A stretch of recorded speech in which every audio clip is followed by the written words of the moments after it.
Mi rifiuto categoricamente di aspettare questi 40 secondi in più e parliamone di Malta Boca Juniors. Perché la maglietta è un po' quella lì. Allora, non... mamma mia, parliamone con calma. Non posso nemmeno... c'è un sole che spacca. Mamma mia. Allora, iscrivetevi al canale, lasciate un like se anche voi avete sfidato il sonno, i sonnellini in app. Così. L'Italia va in campo con Donnarumma, Di Lorenzo, Scalvini, Romagnoli, Emerson, Cristante, fulcro centrale del centrocampo a 3 con Pessina e Tonali, Politano, Reteghi, Gnonto. Al quarto minuto e 30 secondi io mi devo scrivere che Satariano, il grande parata di Donnarumma, insomma gliela tira un po' addosso, però il riflesso è importante perché Satariano, un lancio improvviso in mezzo ai due centrali e Satariano che aveva giocato che nella pergolette, cioè Satariano ci stava facendo l'1-0, ragazzi, su un'azione di ripartenza. Satariano. Io poi devo sentire Jones nel secondo tempo perché Jones ci hanno fatto sapere che praticamente gioca nell'attuale eccellenza, campionato di eccellenza inglese. Satariano, poi c'è pure un colpo di testa sul corner successivo perché Donnarumma la smanaccia così. Poi, ragazzi, non voglio sapere niente. Le simulazioni. Dovete smetterla di simulare, di fare finta che vi siete fatti malissimo e volete cartellini per gli avversari perché non siete in grado di giocare a pallone. La dovete smettere. Invito tutti gli youtuber a sottolineare le simulazioni, gli youtuber di tutte le squadre, anche quando riguarda la nostra squadra. Ci stanno rovinando il calcio, è uno sport che non si può guardare più. Una minima mano in questa zona, le mani in faccia, si rotola a terra e si piange e si resta a terra per minuti e minuti sperando che il VAR faccia vedere qualcosa. Ma che vuoi sperare? Stai giocando contro il Malta. Devi fare 6 gol e andartene a casa. Ti devi alzare anche se hai preso un pugno in faccia. Ti devi alzare, ti devi far dare il pallone, devi fare 6 gol e te ne devi andare a casa. Ragazzi, le simulazioni contro il Malta.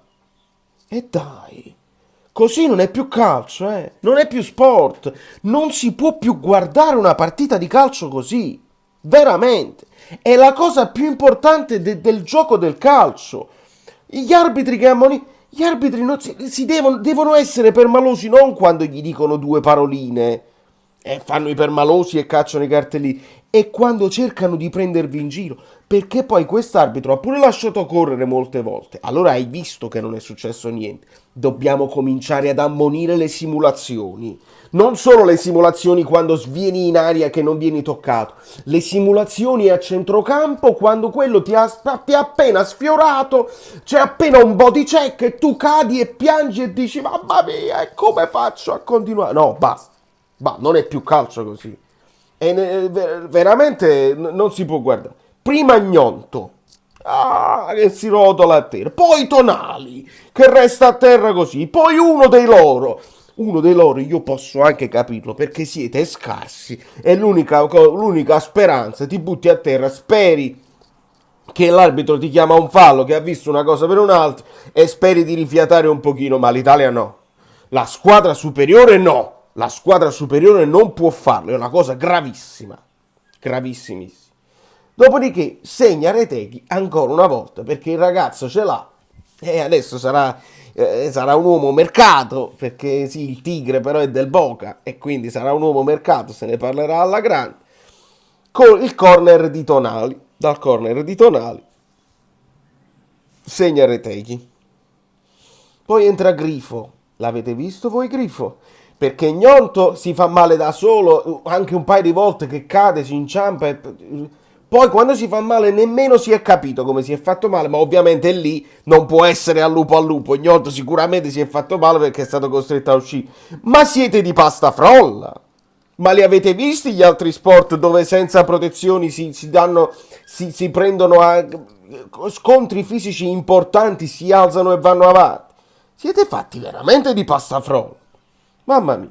Il gol di Pessina. Cross di Emerson toccato da Tonali. Gol di Emerson, mamma mia, scarsissimo. Siamo una nazionale veramente scarsa, eh? Veramente difficile guardare una partita del genere. Di Lorenzo Politano qualche cosina hanno cercato di farla, qualche cross è arrivato, qualche sovrapposizione. Politano mi è sembrato anche vivace, però vedo anche cose che stessa cosa. Tiene quella cosa Politano che è indissolubile, mamma mia, che è indissolubile. Quando gli arriva il pallone e fa quel lancio di prima di sinistro, e lì se l'attaccante si è mosso bene, bene, perché hai guadagnato un tempo di gioco. Ma poi nel secondo tempo, ragazzi, Grifo parato sul cross di Lorenzo, il no penalty, perché no penalty, alzati, là ci poteva stare, ma alzati, quello glielo tira proprio in faccia, mamma mia. Romagnoli, altra simulazione, mani in faccia, non è mai stato toccato, veramente inguardabile. E poi nel secondo tempo io mi sono scritto solo la banda, perché la cosa più importante di questa partita era la banda musicale che suonava qualsiasi cosa, anche fuori tonalità massimamente male. Politano no penalty, perché anche lì poca roba. Alzatevi, non mi interessa. Entra Darmian. Jones comincia ad avere occasioni una dietro all'altra. Una volta se ne scappa, deve salvare Scalvini che lo deve buttare a due mani a terra ammonito. Poi c'è Darmian che si immola e poi addirittura da corner Jones stava facendo le cose. Poi entra Scamacca. Insomma, ragazzi, è un'Italia veramente inguardabile. 2-0 col Malta, credo che sia finita così, perché fatemi vedere, nel frattempo si sentono questi rumori, i rumori, è finita 2-0, non si vede, sì, credo di sì, 2-0, non lo so, cioè vi renderete conto che non si può assolutamente, ma non ha importanza nemmeno quando è finito, perché non è veramente il risultato, non ha importanza, 2-0, 2-1, 3-0, è un'Italia inguardabile.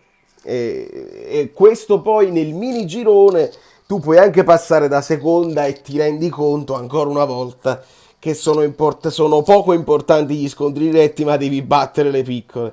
Certo è che le piccole potevi battere un pochino, ma non sono convinto che la Macedonia sia una piccola rispetto all'Italia, perché veramente Grifo, Emerson, Tonali, Pessina mi è piaciuto tra le linee, sì, riempiva un po' l'aria, così, lo stesso Reteghi, ragazzi, fa gol, però non mi sembra il fulmine di guerra. Romagnoli, Scalvini, Di Lorenzo ammonito, un'ammonizione che non c'è, che non esisteva proprio, arbitro che non chiama le cose così e poi ammonisce per andiamo, assist di Lobotka, le cose belle. Andiamo a chiudere questa pausa nazionale perché io non posso vedere i miei giocatori mortificati in una squadra che non sa giocare a calcio, si dimenticano di come si gioca a calcio e si dimenticano il ritmo con cui si deve giocare a calcio. Perché con questo ritmo qua che mantiene l'Italia, proprio la morte degli dei. Da New York, Valerio Fluido è tutto. Se avete avuto il coraggio di guardarvi questo video dopo aver avuto il coraggio di guardarvi la partita, siete i miei eroi. Lasciate il like che poi ci sentiamo. Mamma Karma.